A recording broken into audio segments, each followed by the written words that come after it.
Bonjour à tous, aujourd'hui on se retrouve pour une toute nouvelle vidéo que je suis très ravie de vous faire aujourd'hui parce que c'est un nouveau concept que je voudrais faire sur la chaîne.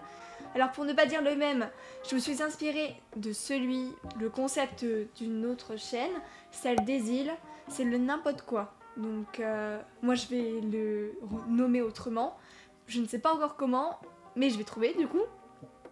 Je vais mettre sa chaîne juste ici dans le petit i et dans la description. En fait, je vais tout simplement vous parler des films et séries que j'ai vus ce mois-ci et aussi un petit peu du mois dernier du coup, et des livres que j'ai lus. Pour commencer, j'ai regardé Wonder Woman 1984 et c'est assez décevant. Je m'explique. Je m'attendais vraiment à une suite géniale, mais le début est très très long. On a vraiment beaucoup de mal à se mettre dedans. Il y a vraiment une deuxième partie dans le film, là où est-ce qu'il y a de l'action. Et là, franchement, ça va. Mais je trouve que l'intrigue, elle est pas ouf, comparée au premier. Donc, je vous le recommande, mais sans plus. Et du coup, si je devais le noter, je le mettrais, je vais être gentille, un 3 sur 5. Ensuite, j'ai vu Fukushima 50. Ce film, il est basé sur le livre de Ryushu Kadota et raconte les séquelles du grand séisme dans l'est du Japon, du tsunami et les effondrements qui ont suivi à la centrale nucléaire de Fukushima Daiichi. Le film y suit les 50 travailleurs courageux, y compris le superviseur de car Izaki et le surintendant de site Yoshida qui ont risqué leur vie et sont restés à l'usine pour empêcher la destruction totale des réacteurs en surchauffe et minimiser les dégâts. Le film, franchement, il était très très intéressant, je le recommande.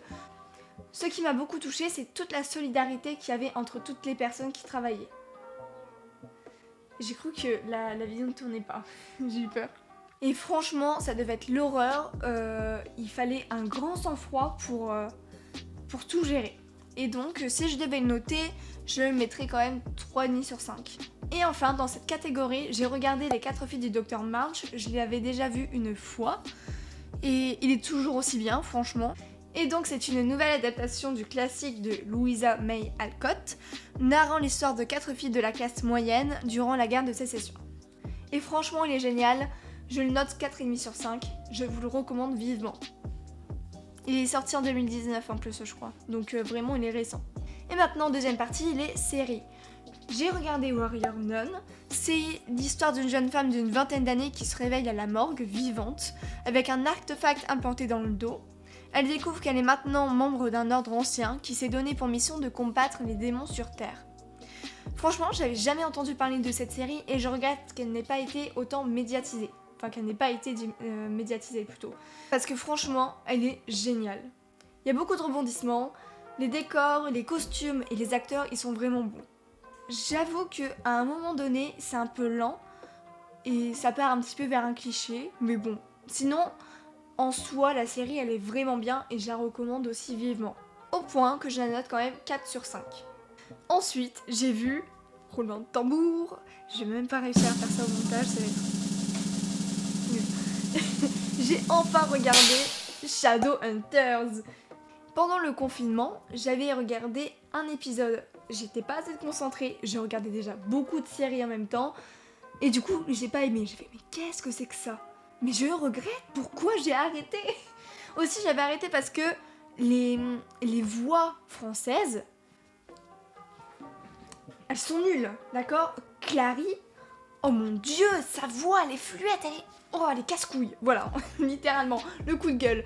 Mais après, quand on voit en VO, d'ailleurs du coup je vais vous recommander de regarder la série en VO, eh bien on voit que ça se rapproche quand même de la voix française. L'actrice qui joue, elle a quand même une petite voix aussi, à peu près la même, mais ouf, c'est chiant, voilà c'est tout. Alors, l'adolescente Clarisse Frey découvre qu'elle descend d'une longue lignée d'hybrides humains-anges appelés les Shadowhunters et rejoint un groupe de chasseurs de démons pour sauver sa mère kidnappée et trouver sa place dans ce monde caché. Franchement, c'est génial. Je regrette vraiment de ne pas l'avoir vu avant. Et du coup, juste pour vous dire, mes personnages préférés, c'est Alec et Magnus. Ah, ils sont trop bons! Je les aime de trop. Par contre, pour la fin, je suis pas d'accord. Hein. C'est honteux ce qu'ils ont fait. Je sais que normalement ils ont suivi les livres, mais là non, c'est pas possible, la fin, je suis déçue. Si vous avez vu la série, essayez de m'en parler via DM Instagram ou même dans les commentaires, sans essayer... Ouais non mais pas, il faut pas spoiler, bref. Non, évitez dans les commentaires parce que j'ai pas envie que d'autres personnes se fassent spoiler s'ils veulent regarder. Je suis déçue. Ils pouvaient pas faire ça. Même si on a un petit espoir quand même. Non, moi je suis pas d'accord, j'aurais bien voulu autre chose. Bref. Sinon, je note quand même la série 4,5 sur 5. Et enfin, j'ai recommencé Stranger Things. Mais maintenant, je le regarde avec ma meilleure amie. Elle avait déjà vu la série une fois. Et on s'est dit, mais pourquoi pas la regarder encore. Du coup, moi, ça fait au moins 5-6 fois que je recommence parce que c'est vraiment ma série préférée de tous les temps. Évidemment, je la note 5 sur 5, d'accord? Même si la deuxième saison, je la trouve un peu moins bien, la troisième est géniale. Voilà, bref. Et donc, en 1983, à Hawkins, dans l'Indiana, Will Byers disparaît de son domicile. Ses amis se lancent alors dans une recherche semée d'embûches pour le retrouver.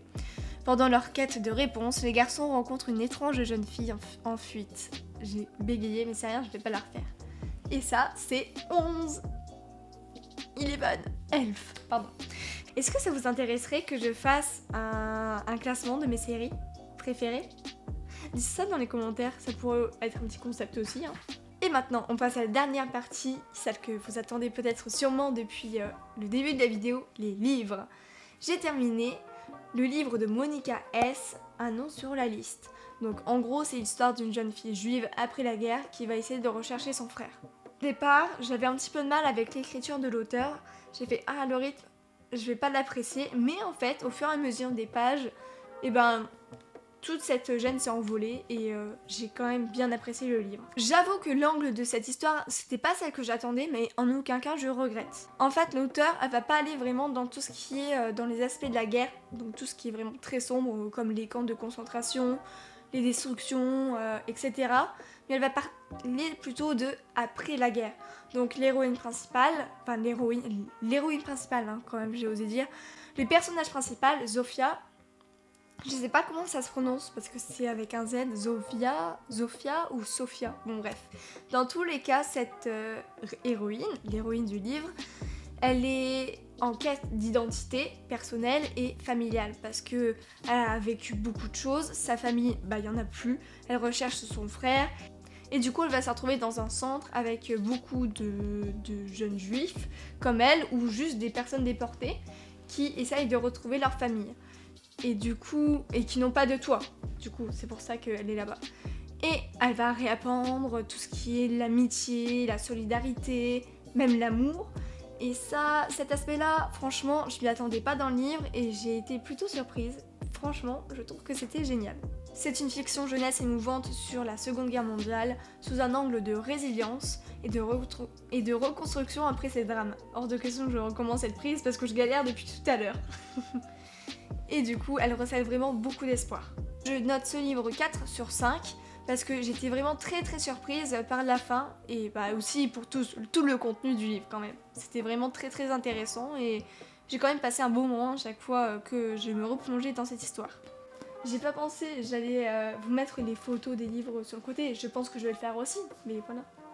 Le livre est quoi vraiment dans les mains. Il est quand même assez gros, hein. Je sais plus combien il y a de pages. 300... Si je vais pas à la fin, ça va pas le faire. Allez. Ouais, 395. 395 pages. Et du coup, on enchaîne avec la suite. Les 4 vies du Dr March. C'est pour ça que je me suis refait le film d'ailleurs. Je vous avais déjà présenté le livre dans une de mes vidéos. Je ne sais plus laquelle d'ailleurs. Je vais vous la mettre juste ici. N'hésitez pas à aller la visionner. Et donc, ce livre, je n'ai pas galéré à le lire, franchement, ça allait tout seul. Et franchement, je me suis pas ennuyée une seule fois. Je pensais au contraire que ça allait me saouler au bout d'une 50aine de pages, mais au contraire, non, je suis pas déçue. Désolée, dans la vidéo, j'ai oublié de donner ma note sur ce livre. Honnêtement, je vais lui mettre un petit 4,5 sur 5. Je l'ai acheté aux éditions Roman Éternel. Franchement, le prix est très abordable si on l'achète seul. Moi, j'avais fait un abonnement. Je vous en avais d'ailleurs parlé sur la vidéo que je vous avais mis juste ici. Et oui, je veux bien, d'abord c'est abordable, mais ce que j'avais pas vu et ce que je ne savais pas, peut-être que c'est de ma faute et que je l'avais pas assez bien regardé, c'est que le prix augmente à chaque fois. C'est-à-dire que je suis passée donc de 14 € à 20 €, à 30, à 40 et encore 40 €. Donc comment dire que ça revient cher après par le mois, mais bon, voilà, voilà, c'est ma faute peut-être, je ne sais pas. Et aussi dans ce livre-là, j'ai retrouvé un petit peu parfois, à certains moments dans des mots, des lettres en plus ou des lettres dans des mots du coup en majuscules. Je ne sais pas si c'est dû au fait qu'ils ont dû quand même un petit peu retirer des passages, je sais pas, je sais plus exactement. Je sais que ça avait été bien réadapté un petit peu, l'histoire. Ça arrivait pas souvent, mais normalement c'est pas censé arriver. Bref, voilà.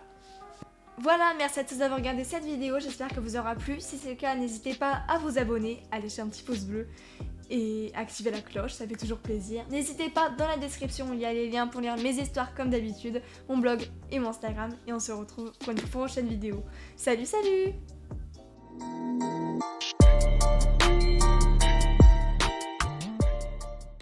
À tous, aujourd'hui on se retrouve pour une toute nouvelle vidéo et je suis très heureuse de vous retrouver. Si vous avez entendu un petit bruit, ça veut dire que c'est mon chat qui vient de descendre de mon lit.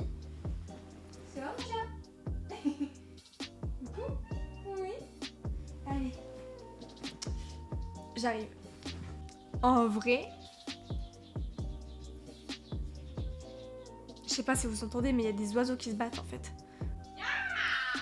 Putain, je suis trop peur.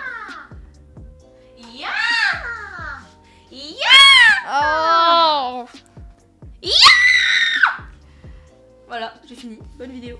Bah c'est bon, il je s'éteint sais, dans 10 secondes. Je sais que voilà. Donc voilà. Allez, bisous. On ne voit pas hein. La bise à Denise. C'est fini.